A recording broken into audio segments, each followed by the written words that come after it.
လောလောကွန်စာဆာနဲ့ပြန်တော့မှညင်ပေါ်မှုဖြစ်ပြီးတော့မြန်မာပွဲသားတူဓာတ်တို့ခံရပြီးတော့အသက်ဆုံးရှုံးသွားတဲ့တဲ့လေးကိုမိတ်ဆွေတို့ပြပြပေးပါမယ်ထိုင်းနိုင်ငံကပရာဂျင်ဘူရီခရိုင်စီမဟာဖိုမြို့နယ်တာတုတ်ကြီးရွာမှာမြန်မာနိုင်ငံသားတွေကြားညင်ပေါ်မှုကနေပြီးတော့ဓာတ်တို့မှုအထိဖြစ်ပွားခဲ့ပြီးမြန်မာနိုင်ငံသားစာရွက်စာတမ်းစီစဉ်ပေးသူတအူအသက်ဆုံးရှုံးတဲ့ဖြစ်စဉ်တစ်ခုဖြစ်ပွားခဲ့ပါတယ်ဖြစ်စဉ်ကတော့ဇူလိုင်လ25ရက်ညနေ6နာရီခွဲကမှအငှားအခန်းရှိတစ်ခုမှာဖြစ်ပွားခဲ့တာပါကျူးလွန်ခံရသူသို့မဟုတ်ပွဲစားအသက်40အရွယ်ဇေဒူးအောင်မြန်မာနိုင်ငံသားဖြစ်ပြီးထိုင်းနိုင်ငံမှာအလုပ်သမားတွေအတွက်အလုပ်လုပ်ခွင့်လက်မှတ်နဲ့ဗီဇာဆိုင်ရာစာရွက်စာတမ်းတွေကိုဝန်ဆောင်မှုပေးနေတဲ့ပွဲသားတအူဖြစ်ပါတယ်ဖြစ်စဉ်ရမြန်မာနိုင်ငံသား9ဦးဟာဆိုင်ငယ်2စီးနဲ့ဇေထူးအောင်ရှိတဲ့အခန်းကိုရောက်ရှိလာပြီးတော့သူတို့ရဲ့အလုပ်လုပ်ခွင့်နဲ့စာရွက်စာတမ်းတွေကိုပြန်တောင်းခဲ့ပါတယ်အဲ့ဒီအချိန်မှာဇေထူးအောင်ဘက်ကစာရွက်စာတမ်းတွေကိုဆောင်ရွက်နေစေဖြစ်ကြောင်းနောက်ထပ်2ရက်လောက်အချိန်ပေးဖို့လိုအပ်ကြောင်းစာရွက်စာတမ်းတွေကသူ့ရှိမှမရှိကြောင်းရှင်းပြခဲ့တယ်လို့သိရပါတယ်ဒါပေမဲ့ကျွလွန်တဲ့သူတွေဘက်ကဗီဇာတက်တန်းကုန်တော့မဲ့အခြေအနေကြောင့်အချိန်မရှိတော့ဘူးလို့စိုးရိမ်နေပြီးတော့ဒီနေ့မှမရလို့ရှိရင်ပြဿနာတက်မဲ့ဆိုတဲ့အခြေအနေအထိဖြစ်ခဲ့တယ်လို့သိရပါတယ်နောက်ပိုင်းမှာနှစ်ဖက်စကားများခဲ့ကြပြီးတော့ညီနိုင်များတော့တဲ့အချိန်မှာဓာတ်ထုတ်ပြီးတိုက်ခတ်ခဲ့တယ်လို့သိရပါတယ်တေဆုံးထွက်ပြေးဖို့စ조사ခဲ့ပေမဲ့လဲကျသွားခဲ့ပြီး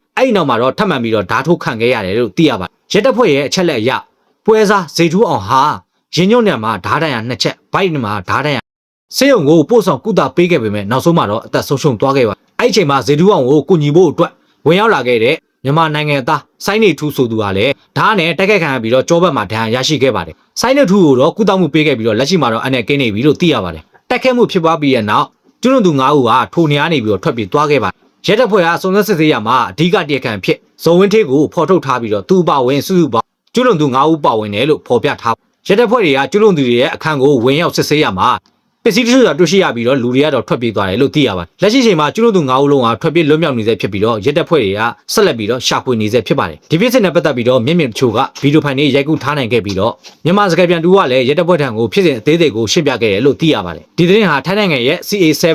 စတဲ့ထိုင်းသတင်းဌာနတွေရဲ့ဖော်ပြချက်နဲ့ရရှိထားတဲ့ဗီဒီယိုချက်လက်တွေကိုအခြေခံပြီးတော့တင်ပြထားတာဖြစ်ပါတယ်ဒီကြောင်းလေးနဲ့ပတ်သက်ပြီးတော့ထိုင်းနိုင်ငံမှာနေလို့ရှိရင်လုံသမားတယောက်အနေနဲ့ကိုယ့်ရဲ့လုံလောက်ခွင့်ဝတ်ပါမဲ့ကိုယ့်ရဲ့ဗီဇာဘယ်လောက်ရေးကြည့်လဲဆိုတာကျွန်တော်တို့မြန်မာပြည်သားကျွန်တော်တို့ထိုင်းနိုင်ငံရောက်ရှိနေတဲ့လုံသမားတိုင်းသိပဲဖြစ်ပါတယ်ပွဲသားရေးဆိုတာလည်းဘယ်လိုမျိုးလဲဆိုတာလည်းကျွန်တော်တို့ရဲ့ထိုင်းနိုင်ငံရောက်ရှိနေတဲ့မြန်မာတွေသိပဲဖြစ်ပါတယ်ဒါကြောင့်မို့အမှားမှန်ဆိုတာပြောနေကြမလို့အောင်လို့ကျွန်တော်တို့သိထားပြီးသားပဲမိတ်ဆွေတို့ဖြစ်မှာပါဒါကြောင့်မို့ဒီကိစ္စတွေနဲ့ပတ်သက်ပြီးတော့ကျွန်တော်တို့မိတ်ဆွေတို့ကိုဘယ်သူမှလည်းလို့မပြောလိုပါဘူးခင်ဗျာဒီကြောင်းလေးနဲ့ပတ်သက်ပြီးတော့မိတ်ဆွေတို့အနေနဲ့ထင်မြင်ချက်လေးကိုကျွန်တော်ကွန်မန့်ဘောက်တွေတော့ရေးသွားပေးခဲ့နိုင်ပါတယ်ကျွန်တော်ခုတစ်ဆက်ပေးထားတဲ့သတင်းတွေကတော့ဒါထိုင်းသတင်းဌာနတွေကတင်ပြထားတဲ့အချက်လက်လေးကိုကျွန်တော်အခြေခံပြီးတော့မိတ်ဆွေတို့လာရောက်ပြီးတော့အသေးသေးလာရောက်ပြပြတဲ့သဘောလေးပါခင်ဗျအားလုံးကိုကျေးဇူးအများကြီးတင်ပါတယ်ဒီကြောင်းလေးနဲ့ပတ်သက်ပြီးတော့မိတ်ဆွေရဲ့ထင်မြင်ချက်လေးကိုလည်းကျွန်တော်ကွန်မန့်ဘောက်တွေတော့ရေးသွားပေးခဲ့ကြပါအောင်နောက်လာမယ့်သတင်းတွေနဲ့ပြန်ဆုံတွေ့ပါမယ်အားလုံးကိုကျေးဇူးအများကြီးတင်ပါတယ်ခင်ဗျာ